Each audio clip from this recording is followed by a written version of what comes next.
bila je pokajte se jer se približilo carstvo nebesko. I od tada do danas, pa i do kraja svijeta i vijeka, taj poziv Hristov je temelj evanđelja, njegove blage vijesti i suština svega onoga što je Gospod propovijedao i što su sveti Božji ljudi kroz vjekove do danas potvrdili, posvjedočili. Sveti otac Justin Ćelijski svoje vrijeme je studirao u Engleskoj u vrijeme pred kraj Prvoga svjetskog rata, pa je razgovarao, pričao nam je sa jednim anglikanskim prezbiterom, biskupom, ne sjećam se tačno koliko riječ bilo, pa je on pitao kakva je razlika između vas pravoslavnih i nas anglikanaca. Otac Justin će reći,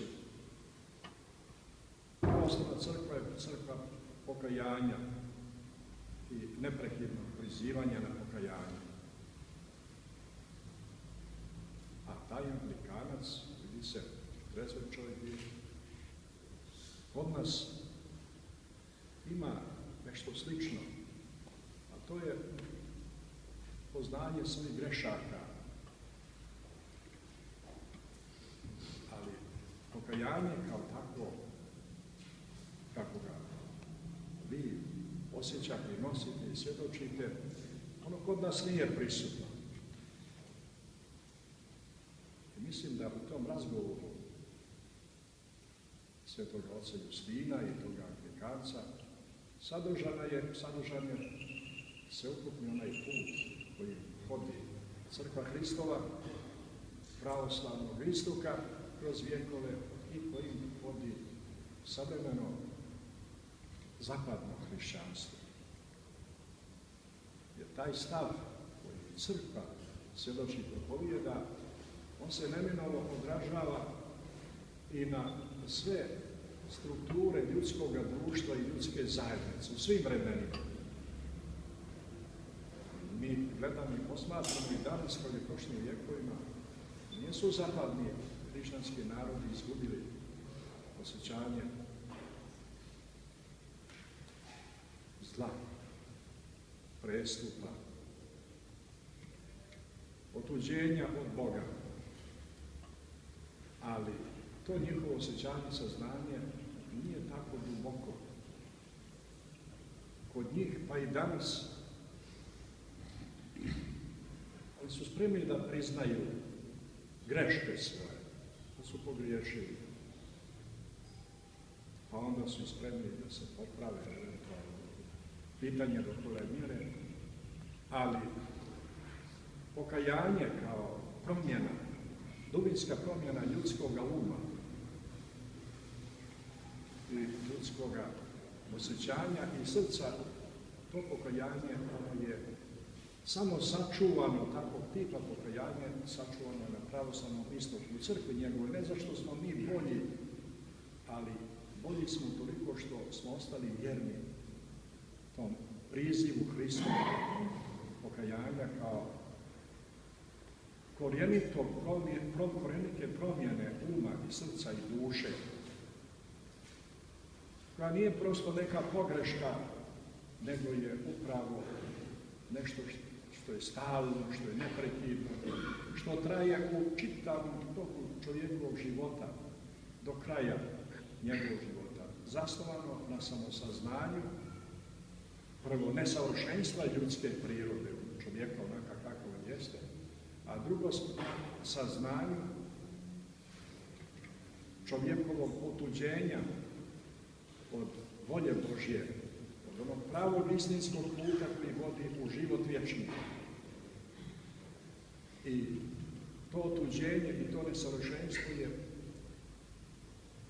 i poznanje toga nesavršenstva i otuđenja je pretpostavka i podsticaj čovjeku da neprekidno, permanentno, i danju i noću, do posljednjeg svog izdisaja ima to osjećanje u sebe svoje ugrehovljenosti, svoje bogootuđenosti i te potrebe da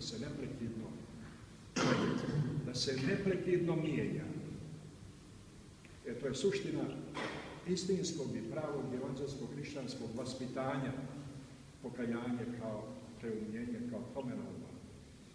Moderna škola, evropska škola, ona na prvom mjestu govori i propovijeda i poziva ljude na sticanje znanja. To je velika stvar, nije to mala stvar. Sticanje znanja iz raznih oblasti ljudskog života, poznanja prirode, poznanja čovjeka, poznanja vještina, na osnovu kojih čovjek organizuje svoj život ovdje na zemlji. Međutim, takav pristup u vaspitanju je pristup u suštini sam po sebi, ograničen na sebe, on nije hrišćanski pristup. To je pristup onaj koji je imala drevna helenska filosofija i etika, zasnovana na onome što je govorio mudri Sokrat. Poznaj sebe samoga, znanje je ono što je, znanje je snaga, znanje je moć, kako se to obično kaže. Međutim, nije dovoljno znanje, nije dovoljna ljudska priroda, da ona, ljudski umni razum, oni pokriju i tajne svijeta i tajne naše ljudske prirode. Iako je to početak, ali evanđelje Hristovo se ne zaustavlja na početku. Počinje sa sticanjem znanja,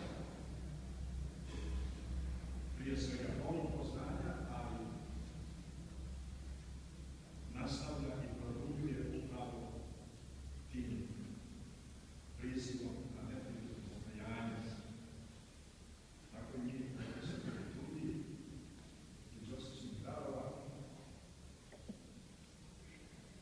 na neki način ona nam otkriva aspektni metod koji je Sveta Božja njegovala najstarijih vremena. Prvo, ovdje i danas smo to čitali, one molitve za oglašene. A ko su oglašeni? Oglašeni oni koji su krenuli da priđu Hristu, da priđu Svetom Evanđelju, koji su čuli riječ Božju i ona se dotakla njihovog srca i izazvala ih da prilaze svetinji Božjoj i crkvi od samog početka. Ti koji su se pripremali za sveto krštenje, oni su se nazivali oglašenima. Njima je davano ime i oni su pripremani. I pripremaju se time što su prije svega vaspitavani i otkriva nam i tajna vjere Hristove i tajna Svetog Evanđelja i življenja po toj vjeri. Kod nas je sačuvalo do naših vremena u našim manastirima, onaj koji hoće da krene monaškim putem, najmanje 3 godine je neophodno, bilo da je monah ili monahinja, da se pripremi, da se provjeri, zato se i nazivaju iskušenici, da se iskuša, da se isproba, da li je on spreman da ponese taj časni i svetli krst. A to što je ostalo kod monaha i monahinja, to je u stvari ono što je bilo prisutno kroz vjekove u crkvi Hristovoj. Nijedan nije mogao u drevna vremena crkvena da priđe, da se krsti, ako se ne bi 3 godine dana pripremao, učeći se prvo vjeri Hristovoj, istinama vjere Hristove, i onda i ne samo učeći se istinama vjere, nego prihvatajući način življenja po toj vjeri. Pa tek onda kada se vidi da on zaista prihvatio i ispovjedio Boga kao Hrista, kao Boga svoga i Svetu Trojicu prihvatio kao mjeru svoga života i kao najdublju istinu života, I kada je pokazao plodove te svoje vjere, promijenivši svoj život, pokajavši se za dosadašnji njegov život, za lažnije vjere, lažna učenja, lažna znanja kojima je bio ophrvan. I tek onda je on kao takav bio pripuštan. I to ne odmah, ni on. I to svjedoči također ova sveta liturgija i ove molitve, nego onda je pripuštan onom redu za prosvećeni, oni koji se pripremaju za prosvećenje. Čujete uvijek oglašeni, pomolimo se za oglašene. Oglašeni čak u drevno vrijeme bilo tako da oni koji su oglašeni samo, oni su mogli samo da ostanu do čitanja Evanđelja, jer Evanđelje je ono što daje znanje istinsko i bogopoznanje, a onda su oni oglašeni ziditelji. A u toku ovog velikog posta ne samo da se pominju oglašeni i da se molimo za njih, nego su oni koji su već pokazali se dostojni, onda su oni pripušteni svetom prosvećenju i onda je molitva ona koju smo evo danas čitali, koja glasi: pokaži, Gospode, lice svoje onima koji se spremaju za sveto prosvećenje, što znači za sveto krštenje. I žude da stresu sa sebe nečistotu grijeha, ozari im razum, utvrdi ih u vjeri, ukrijepi ih u nadi, usavrši ih u ljubavi, pokaži im kao dragocene udove Hrista Tvoga koji je dao sebe otkup za duše naše, jer si ti prosvećenje naše, tebi slavu uznosimo Otcu i Sinu i Duhu Svetome.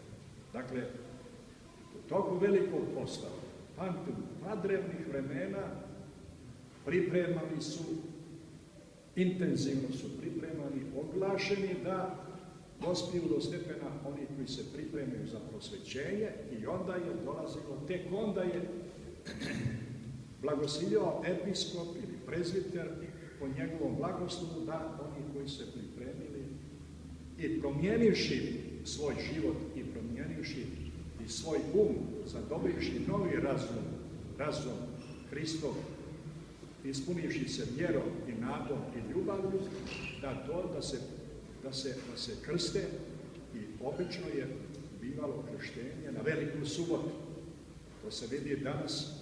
Ima 15 parimija koje čitamo, 15 odeljaka iz Starog Zavjeta, proroštva o Hristu i o crkvi Božjoj i Novom Zavjetu. Ona se čitaju dokle se vrši i obavlja sveto krštenje, dakle na veliku subotu.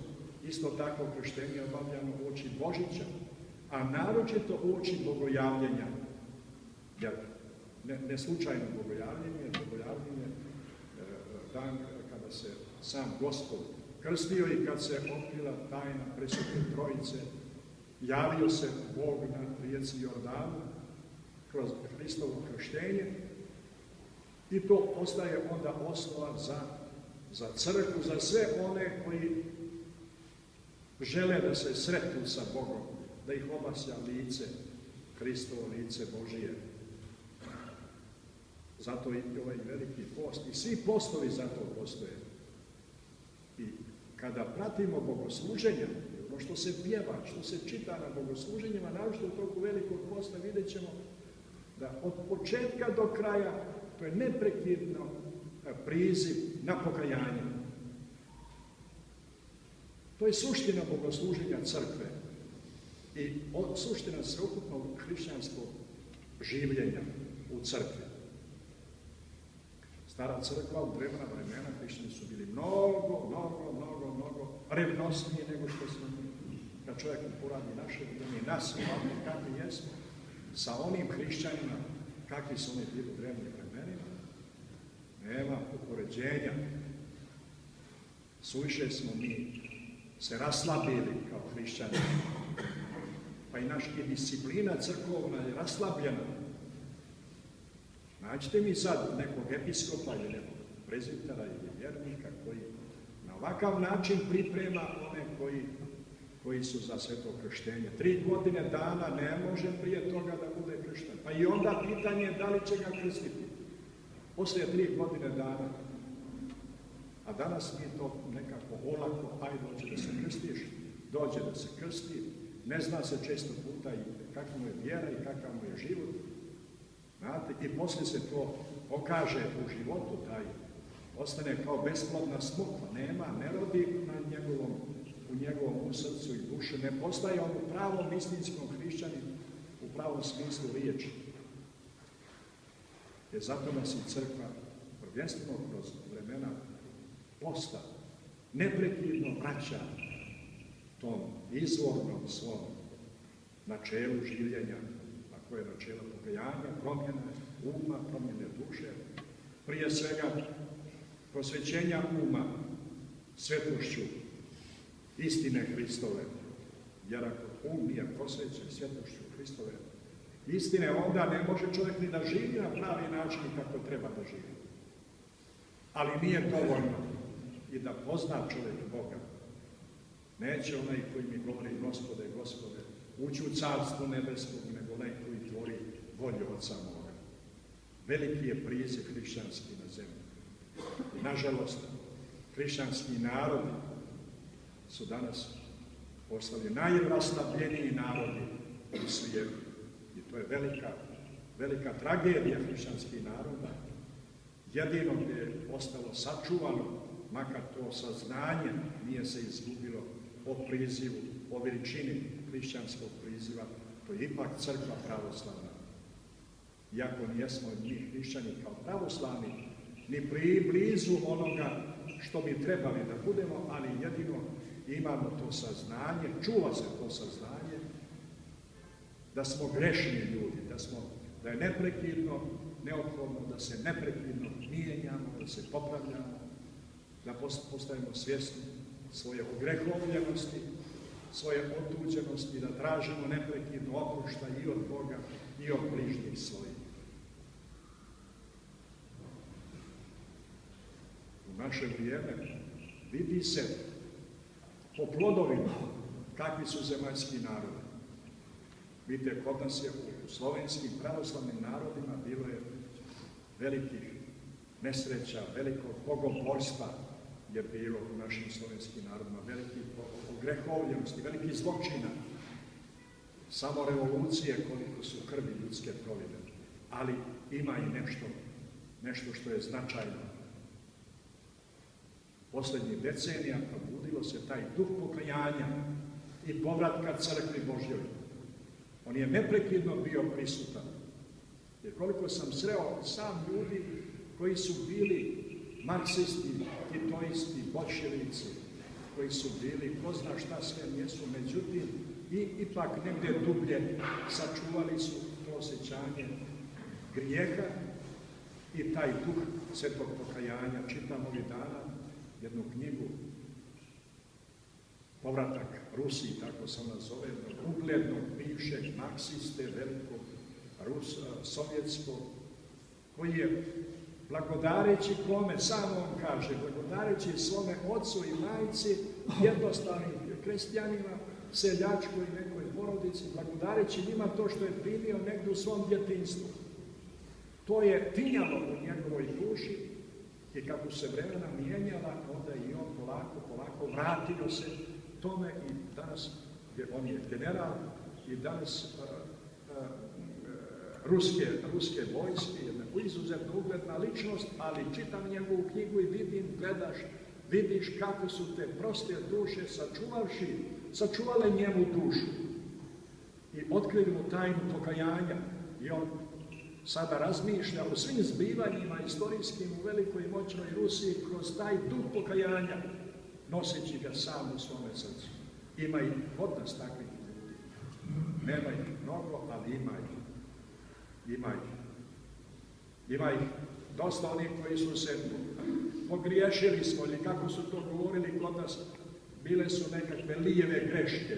Pazite, taj izraz kakav je bio, lijeve greške su bile kada su izvršili pokolje ubistva svoje braće i svojih otaca.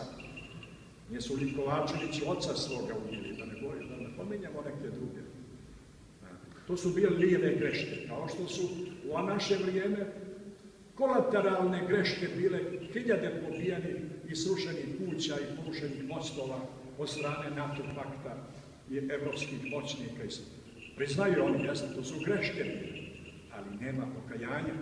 Jer bi bilo pokajanja, ne bi nastavljali taj zločin, pa ga onda prenosili na Afganistan, Siriju, Irak, na Irak, danas na Ukrajinu.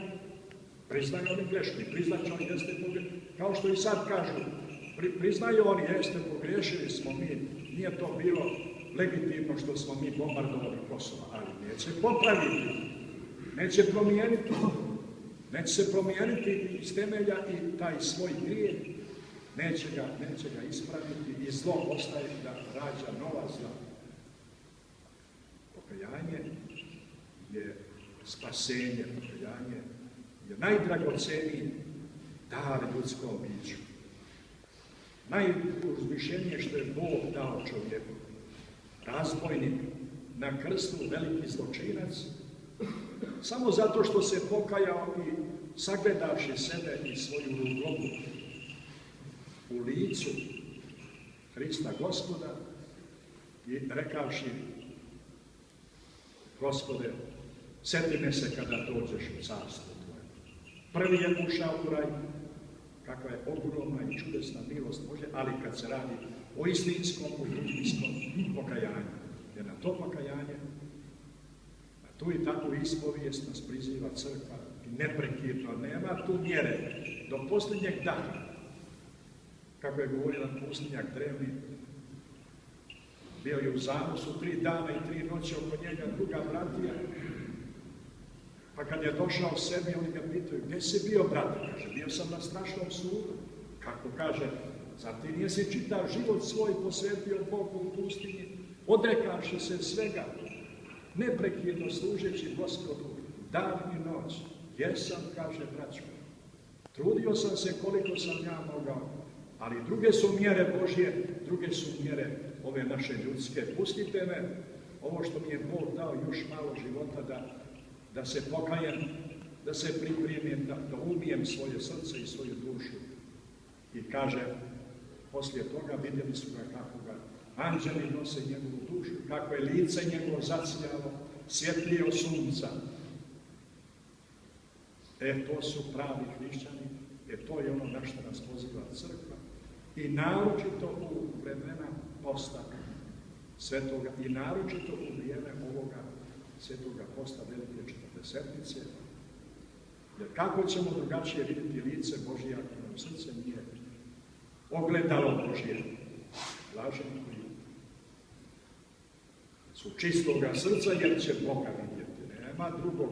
Kažu, ne, nije on, ne si ga vidio Boga, sigurno ga nije si vidio, niti ćeš ga ikada vidjeti. Zagađen, iskupljen, osakaćenoga uma i duše i srca, kako može da ga vidiš i kako može da ti se javi u bari zagađenoj? Može li da se ogledne ljudski lik? Ne može da se ogledne ljudski lik. Kako može Bog da se ogledne lice njegovo, da ozari njegovo srce, ako je to srce ispunjeno svim svačim i taj um, ako je zagađen lažima, obmanama, strastima i svim. Neka nam Bog podari da se potrudimo u vrijeme ovoga časnog posta, da postimo dušom i tijelom,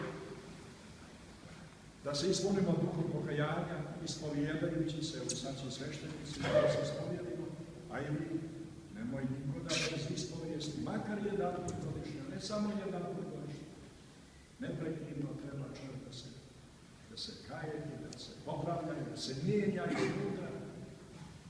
Jer je bilo tako u stanju i biće moguće da vidi lice Božje i da na pravi istinski način ozari ga svjetlost Hristovog vaskrsenja za koje se spremamo molitvama svetih mučenika, Lavre Svetog Save osvećenog i da nas proslavimo, neka bi nam Gospod podario duh pokajanja i bogopoznanja i očišćenja duše i tijela, da bi vidjeli Hrista vaskrsloga i proslavljali ime njegovog Oca i Sina i Duha Svetog, vjekove vjekova. Amen.